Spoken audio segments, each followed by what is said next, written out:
In this episode, I talk to content creator Darren Saunders about his kind of music. Then, podcaster Tobin returns to play celebrity birthdays.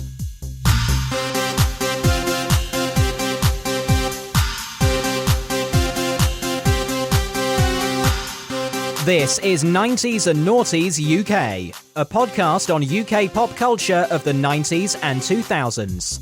If you want to contact the show, email 90esandnoughties@gmail.com, tweet us on @90esandnoughties UK on Twitter, or check us out on Facebook, 90s and Noughties UK.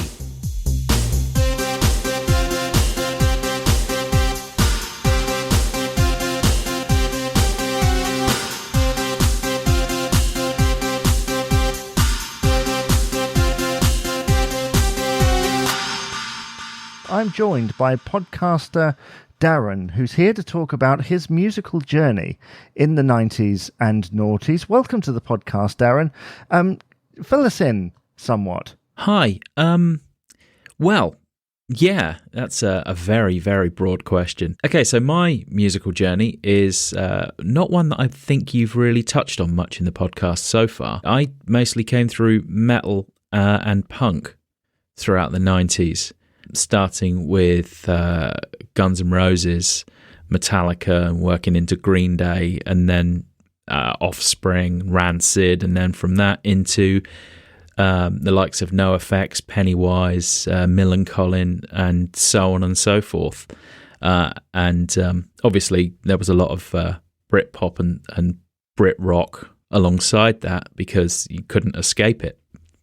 In the day, and it wasn't until I was in my late 20s, I'd say, that I started listening to 90s pop music. So I kind of went things a bit backwards in that respect. Well, you are right in saying that is a subject that we've not covered previously. We've not really covered that area of music because I think it's often termed as kind of, not mainstream, but the likes of Green Day and that were extremely popular, weren't they? And still are. Yeah, I mean, 1994 was monumental for punk. Prior to that, you had sort of throughout the 80s, you had the likes of Bad Religion, Fugazi, Minor Threat were bubbling under. In fact, the Bad Religion started a record label, Epitaph Records, which ended up putting out The Offspring's second or third album, Smash, in 94, and that was the one that broke them across MTV. Rancid's Out Came the Wolves came out in 94, and that was all over MTV and MTV2 as well. Green Day were formally signed to Lookout Records, who were connected in some way to Epitaph Records. Dookie came out again in 1994. So for me, I still maintain that 1994 is the best year I can remember for album releases, music releases, because alongside all that, of course, you had Oasis were starting to make a name, Blur were coming up through the ranks, Suede were already doing their thing. So yeah, 94 was huge for punk music and metal. And even Radio 1 were jumping in on it to some extent. But it kind of gets forgotten about when you watch the TV shows about the 90s and the 2000s. The 2000s had a lot of emo, had a lot of sort of skate punk, Sum 41, that sort of thing. But in terms of when they talk about 90s pop music, oftentimes the punk side gets forgotten about, even though it really was enormous. Why do you think that is? Because it's kind of raucous. I think that's what it comes down to. I mean, I do a radio show once a week on a Monday night, and even now, I still think twice about the 3 or 4 heavier tracks that I usually drop into the playlist, because it goes out between 8 o'clock and 10 o'clock at night. And I'm like, do people want to be listening to this kind of music at this time of night? But then ultimately, yeah, they do, because, it's just great music. But is that heavy in hindsight, or was it considered, do you know what I'm getting at here? Like, is it still heavy? Like, I'm a minor fan of punk music from the 1970s. You listen to a lot of it now, it's not actually that shocking. No, a lot of the 70s stuff was snotty, and it was fast, and it was fairly poorly played in some respects, but that was the fun of it. But a lot of it was based around reggae, for a start, because it had that subversive vibe to it. So come the 90s, it had evolved into something a lot more fast and a lot more artistic, I think. But that speed and volume meant that it didn't get too much daytime radio play, but it got enough. To go back to 1994, that was the year, was that the year that Kurt Cobain died, or was it 95? I think it was 95, actually. But Nirvana were getting a lot of radio play. 92, Nevermind came out. And Smells Like Teen Spirit was everywhere, absolutely everywhere. And that is essentially a punk song. It had mainstream appeal, but for some reason, it was always considered too noisy. I mean, you certainly didn't get any of it on commercial radio. You weren't getting any on, trying to think what commercial stations we had back then. Power FM across the South Coast. That wasn't playing any punk at all, not even on a specialist show at night. So, I don't know. I suppose it's just people want to listen to easier music on the radio than that. Well, perhaps stuff that's considered a little bit more commercial. I remember a point somewhere around 2006 where suddenly guitar music, not necessarily the genres you're talking about, but guitar music in general, was everywhere. Suddenly the synthesizers were put away and people were playing guitars again. It was essentially the second wave of indie, or I've seen it referred to recently in retrospectives as landfill indie, because there was a lot of it and very little of it had any value. You had the likes of, Kaiser Chief started coming up then, and you had Razor Light. I've never really been able to get a hook in much of that stuff because it all felt a little showy, I think is the word I'm going for. It didn't really have any depth to it beyond, can we get an advertising deal with this song? The likes of, Kasabian. I was trying to remember that. I had a complete brain fart then. The likes of Kasabian. I saw Kasabian, actually, before their first album came out. I went to a gig down in Portsmouth to see the Von Bondies playing. I don't know whether you remember them. They had one single. And Kasabian was supporting them. And they were these scruffy-looking oiks took to the stage in tracksuits. And they were terrible. I really, really didn't. I really took against them at that point. And I've never gotten over it. I still don't like them to this day. And to me, it kind of felt like that was... I don't like to be negative about music. I really don't, because there's a lot of great stuff out there, and everybody loves something. But to me, Kasabian were kind of the worst excesses of music that could be chanted at football games. A lot of the late 2000s indie kind of had the same vibe. It was all, we've written this song, can we get football fans to chant it when they're strutting down the street at the end of a game? And I couldn't get on board with that. Well, no, another one that jumps to mind is Human by The Killers, which when I first started in radio, that song was everywhere. I think they were playing it on literally every show. And what you say, I believe is correct, that a lot of that stuff had passed off into the mainstream and become very commercial, but almost too commercial. It had almost gone the way of the stuff from maybe 10 years previously that we normally talk about on this podcast, all the pop stuff. Yeah, if it was 10 years beforehand, it would have been put out by Stock Aitken and Waterman. Well, 20 years beforehand, it would have been put out by Stock Aitken and Waterman. It would have been synthesizers and pretty boys, and it had the same amount of depth to it. which isn't to take away from what Stock Aitken and Waterman were doing, because, you know, they made an absolute killing off of it. But you listen back to some of that stuff now. Actually, I know it's a little earlier than your usual area, but every now and then I remember Kylie Minogue's Je ne sais pas pourquoi, because it's got a really pretty melody to it. And I think, oh, yeah, I really fancy listening to that again, because I haven't listened to it for ages. And every time I put it back on, I'm reminded afresh just how Casio tone it sounds.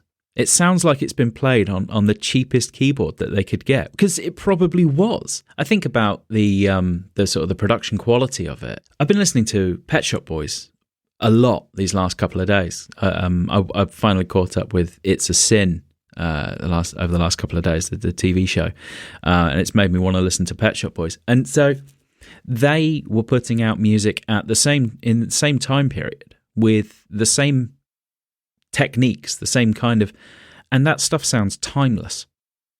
It sounds really good.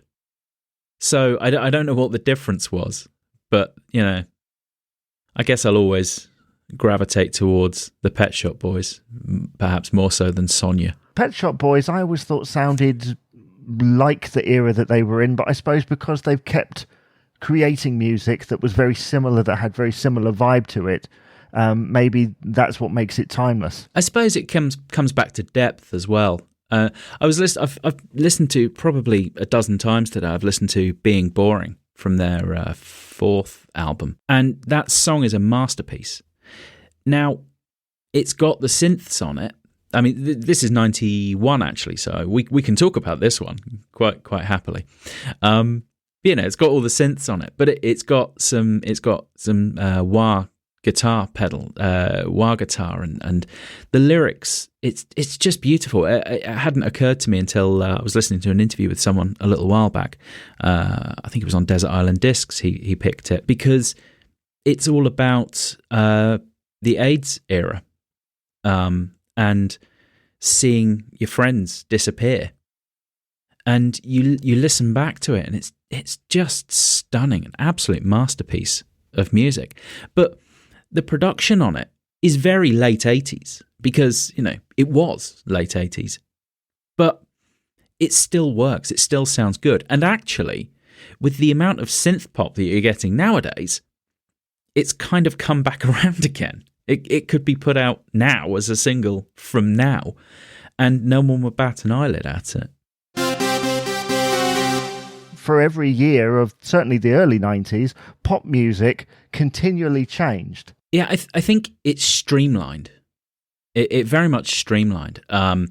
The 70s was kind of this massive era of, I mean, you had your disco, you had your reggae, punk came along, prog was still doing its thing. You still had your pop music.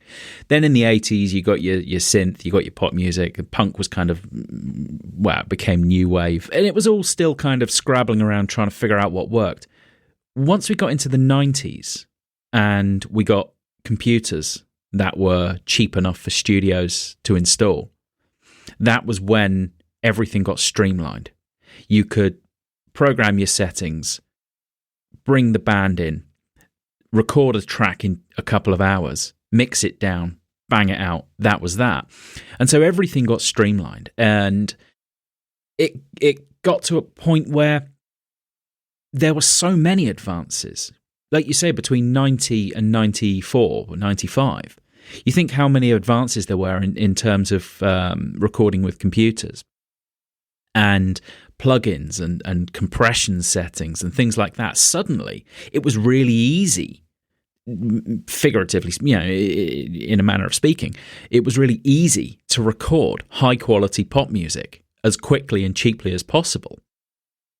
And I think once we got into the 2000s, they pretty well nailed the formula for making successful pop music. And, well, they're still doing it. Well, yeah, although I wouldn't say there's really any correlation between, say, One Direction or The Wanted and NSYNC, you know. I suppose it's different with boy bands, because I guess they are. I mean, I have to say, I'm no expert when it comes to boy bands at all. The first boy band I remember were Bros, and I hated them. And then I remembered... Have you seen the documentary, though? I haven't. It was wonderful. Oh, yeah. It was absolutely wonderful. I loved it. Yeah, it was amazing. Then I remembered New Kids on the Block, and I hated them. And then Take That came along, and guess what? I really hated Take That. I mean, with hindsight, I was just being an ass. I was just being a stupid teenage boy who was like, well, I'm into Guns N' Roses and I don't need any of your pop music. Again, with hindsight, you know, I look back on it and do you know what? It's great pop music and I can't take that from it. And I do enjoy it now. I was listening, one of the first episodes of this show I listened to, you were talking about S Club. I love S Club 7. And even at the time, I guess I kind of liked S Club 7, but, you know, I couldn't tell anybody. Like I say, I wasn't allowed to like S Club, really, because, you know, I was well into punk at that point. But do you know what? It was really good pop music. What was the one track that made you go, I think I like this? Reach. Was it Reach? Wow. It was Reach. Reach is such a happy song. And I can imagine that a lot of the stuff you were listening to before is happy in a different way. Yeah, very much so. And also very, very angry. Very, very angry because, you know, that's just what metal can be.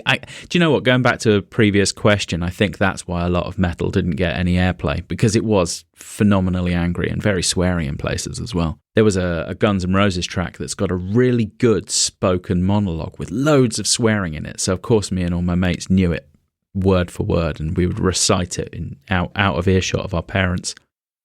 But you couldn't hear Reach and not love it. It would be like seeing kittens and saying, "No, I don't want your kittens."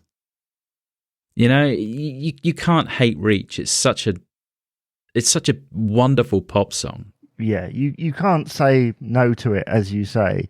And I know that at my local university, the one I went to, a few years after I graduated, they had Chris Stark from Radio 1 in there as a DJ in their summer ball. And you have to think this is maybe 5 years ago, and he was playing Reach in the silent disco. And what he did was he played Reach and he took off his headphones. And what he heard was this large crowd. If you know what a silent disco is, right? So he can't hear the music when he takes off his headphones, and everyone in the room is singing "Reach Up for the Stars" instead of "Reach for the Stars." How does that work? I have no idea. And there were people going, "Oh, but they grew up with this." And then you go, "Well, no, actually, these kids are probably like, 18, 20. You're talking about stuff that's like 15, 20 years previously. They were only just about born when this music was popular." Oh man, I'm 40 now. I turned 40 last September. My son is 16 at this point, and I think about the music that I loved when I was his age, 1996. So I was very heavily into the skate punk at that point. It occurred to me that the music I listened to when I was his age, he has the same attitude to it as I did to the Beatles. Does that mean that Face to Face or NoFX or Pennywise are to him what the Beatles were to me? And I can't reconcile that in my head. I can't accept that. It's a crazy thing, isn't it? Because about 10 years ago, I was talking to some colleagues that I had at that time, and I said, I do a radio show that celebrates the 90s and sort of to 2005. That's the cutoff point. And they said, that's a very unusual thing, that because it seemed too recent to have something that was like that. But time moves really quickly. Yeah, no, 2005 was only yesterday. Yeah, that's what you say. To me, it feels like a long time ago, and I'm sure at some point I'm going to do an episode which I think is just all about 2005 in pop culture, because I think that's why the big bang of guitar music of 06, which is when I remember it happened, because 05 was just nuts, right? Do you know, it's weird. I think back, I can't actually pinpoint any particular tracks off the top of my head from 2005, because I think at that point I was working in a job that I hated, and mostly I had a mini disc player, and I had tons of mini discs of albums that I'd recorded.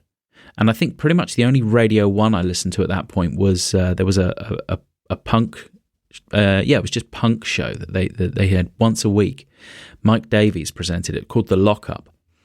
And it was on at something stupid like 1 till 3 in the morning. So I'd set an alarm for 1 o'clock, wake up, press record on my mini disc player, and then go back to bed so I could listen to it the next day. And so the end result is that I actually don't think I could pinpoint much new music that came out in 2005 off the top of my head. And yet I would know, if you were to say, oh, well, this came out and that came out, oh, yeah, of course it did, yeah. But to me, it was just all I was listening to at that point was the stuff I already knew, because I was 25 and therefore you're not allowed to listen to new music anymore because, once you get out of your teens, that's it. You've absolutely fixed on a... Yeah, I think 2005, didn't Oasis release Don't Believe the Truth? Was that what it was called? Lila was the single off it. I remember, it was used in a FIFA game. That's about all I know about that track. Well, yeah, so. No, see, it's this goes into something that I think about a lot, in that we have musical waymarkers, in that you might not know exactly when you did a thing, but you can remember the song you were listening to. And Lila, I remember at that point it was in the charts. I won a competition on Radio 1 to go and see Foo Fighters recording a session at Maida Vale Studios. And there was about 15 of us in the studio while the band were playing right in front of us. And they did a cover of Lila because it was the live lounge and they had their thing where they always did covers. So yeah, 2005, I can remember that. I want to know where Alien Ant Farm fit into all of this stuff. Alien Ant Farm were a really weird one. I have their first album on CD somewhere. And Anthology. Imagine your first album being called Anthology. The only tracks there's 2 tracks that people might be able to pinpoint from it. Obviously, you've got Smooth Criminal. Everybody knows that one. Movies was the other one. I don't think anybody could name a third track off that album. I couldn't, and I've got it somewhere. Alien Ant Farm. I mean, I haven't thought about them for ages. You mentioned Sum 41 earlier, and obviously Blink 182 were also massive. I mean, I think every cover band going does all the small things. See, this is the thing that I think that frustrates me when people do. Oh no, dude, punk music. It's raucous and it's stupid. It's like, yeah, but it was huge. It was enormous. That's why it's kind of frustrating that, okay, Heart, for example. I'm guessing Heart are now playing music from the 90s and 2000s because, the passage of time and we 90s kids are now the ones with all the bills that pay all the, spend all the money. So they're advertising the station to us. We were listening to punk music. We were listening to a lot of punk music at the time, but you won't get it on Heart. And I don't know why. I mean, you could probably make the argument that Green Day sold more albums than many of the pop acts of the same era. But you won't get any Green Day on Heart. And yet, at the time, I remember buying Now albums, and a lot of those bands appeared on those compilations because they were top-selling and popular. But you said earlier that radio at the time wasn't playing a lot of this stuff in daytime. It was playing more than you would hear these days. One of my colleagues at work has Radio 1 on at the moment. And I stopped a podcast I was listening to earlier because I thought, what's that? And they were playing, I don't know who it was, something along the lines of Bring Me the Horizon. It sounded that kind of metal sort of thing. And it struck me as unusual because it was rock. And Radio 1 aren't playing a lot of rock at the moment. It's mostly dance, hip-hop, R&B. But back in the 90s, I think there was a lot more getting played on the radio. But it was still considered niche. It was a really strange, it was like Schrodinger's genre. It was both popular and not popular all at the same time. Green Day, not that long after, it was 2001, I think they released, 2002, I think they released American Idiot. They were selling out stadiums touring that album. But you still won't get that on the throwback stations now because it's punk music, and it's such an odd thing. I mean, I assume that when you're discussing this, you're talking about it from the UK perspective. But I wonder if you looked over across the pond and you looked at their equivalents, so their compilations, their radio stations, maybe their stations are playing more of this stuff in their more mainstream places. I think you're absolutely right. I do think you're absolutely right. We do have a tendency to fixate on dance music and pop music in Europe as a whole, whereas in America, they do tend to go more for their guitar music. We did in the 90s and early 2000s for Brit rock, Britpop, that kind of thing, the indie stuff. But yeah, I think you're absolutely right, and certainly the radio landscape in America is very different. They have a lot more smaller college stations, and so they naturally will play a lot more rock music than you get, because we don't have so many small independent stations over here. Certainly these days, I don't think we have any small independent stations anymore, not on airwaves. No, I think most of it has died out. My final question here is it just that the scope is just too wide for everything to be included and still appeal to somebody? Say you were listening to Heart and suddenly they stuck in a punk track, a track that would be seen as, oh, we shouldn't play that because someone won't like it. The chances are someone's going to turn off, right? But then if someone turned on and went, oh, I like that, and then they follow it up with Slam Dunk the Funk by Five, they're not really going to be that thing. But, is it that it's just too wide? Yes. Yeah, absolutely. I remember when I was at university studying radio, one of my lecturers was at the time broadcasting a show on Gold. I don't know whether you remember that one. We were talking about playlist sizes, and he was telling me that this station had something like 3,000 songs in its playout system. And I couldn't believe it. I had like 25,000 tracks on my iPod at that point. And I said to him, so have I got 10 times as much music on my iPod as you? And he said, yeah, but not all of those songs on your iPod are going to go down well on the radio at all. It's all about, to some extent, scientifically dialing into what it is the listener wants to hear. And that's what Heart does, and that's what these stations do, and they do it very well, to be fair. They know what their listeners want to hear, and their listeners want to hear the pop songs that they enjoyed singing along to with their friends. And if they do play anything that's a bit more raucous, it's almost guaranteed to be Nirvana, Smells Like Teen Spirit, Green Day's Basket Case. You might hear Offspring come out and play, or no, it'd be Pretty Fly for a White Guy, actually, if they were to play any Offspring. You'd certainly hear a bit of Blink-182. But that's about it for that kind of pop music, that kind of punk music.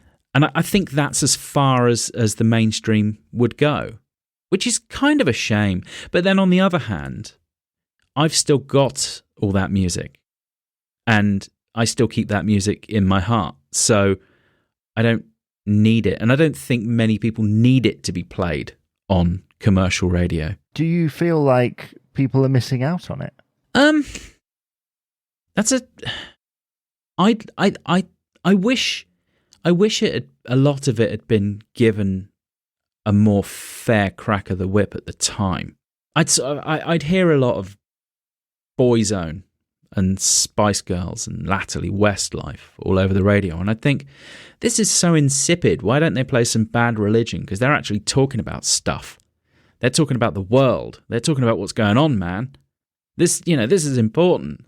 Let's have some anarchy, not Spice Girls. But it serves a different purpose, doesn't it? Yeah, I think so. If you were to recommend, because like I said, we have talked a lot about pop music on this particular thing, because this is 90s and noughties and pop music was really popular. But if there were people out there who perhaps hadn't heard much of the genres that you were into at that particular time, what would you recommend for them to try as like a starter? Honestly, there was a whole thing in the mid to late 90s of the punk labels would put out £5 samplers, $5 samplers, £5 over here. And they would have generally about 20 tracks on them from all the different bands, or a selection of different bands on their roster. So you had Fat Records would put out their fat samplers. I would suggest Fat 3, Physical Fatness, that one was called. That's up on Apple Music and I guess Spotify as well. Epitaph, they had their Punkorama series. Punkorama 3 was fantastic, absolutely phenomenal collection. And for a tenner, you'd get 40 tracks by... It wasn't 40 bands, because there was usually there was a NoFX track on both of those. But, you'd get 40 different tracks for a tenner by all those different bands, and it opens up a whole new world. So, yeah, I would suggest going down the Epitaph Punkorama series and the Fat Records samplers. Well, I'm sure that people will go and check that out. And I'd like to say that this has been... both delightful and just intriguing, because it's not an area that I particularly go down. I remember a lot of the bands that you were talking about, but not so much as I heard them all the time. And so it's been very interesting to talk to you. And I'd like to say, Darren, thank you very much for appearing on the podcast today. Thank you very much for having me. If you ever need a punk rock correspondent, then please feel free to give me a shout. And now it's time for celebrity birthdays. And I'm joined all the way from Canada by podcaster Tobin. Welcome to the podcast. And good luck in trying to guess the name of a celebrity who is celebrating their birthday in the week of this broadcast. So, Tobin, without further ado, please start your questioning. Okay. Let's see. Is it a male or female? Well, it's a yes or no question. Oh, sorry. Okay, let's see. Yes or no question. So if you asked me if it was male, I'd say yes. Okay. Let's see. Are they in Spider-Man? No.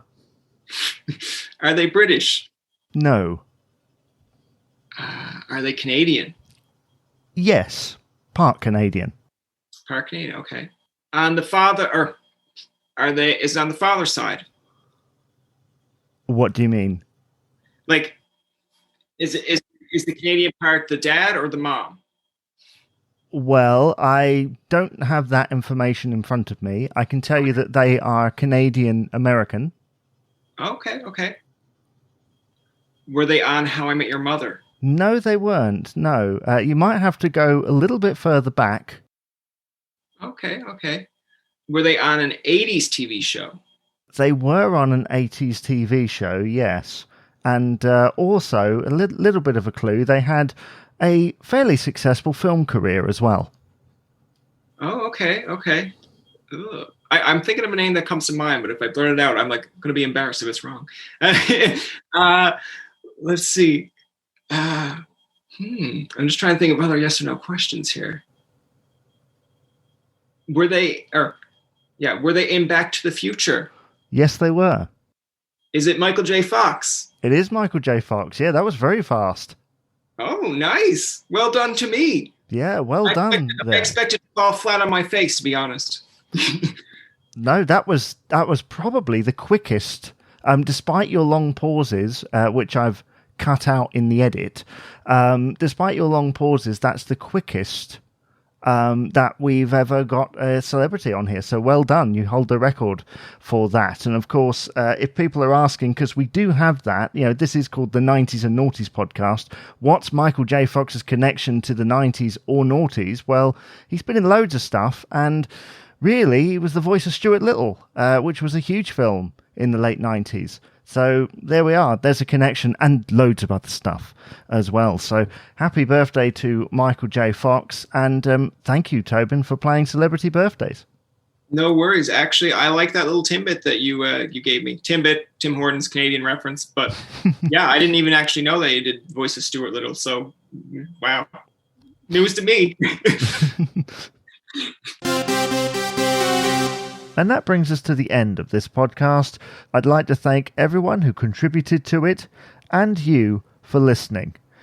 If you'd like some extra content, please go and check out the 90s and Noughties YouTube channel, where you'll find taste tests and other 90s and 2000s related content.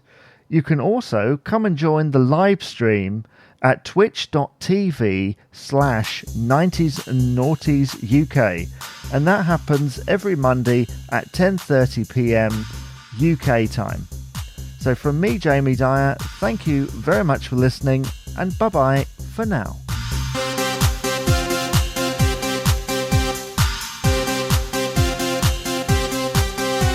Thank you for listening to 90s and Noughties UK, a podcast on UK pop culture of the 90s and 2000s. Please remember to rate, comment and subscribe on your favourite podcast provider. If you want to contact the show, email 90sandnoughties@gmail.com, tweet us on @90sandnoughties UK on Twitter, or check us out on Facebook, 90s and Noughties UK.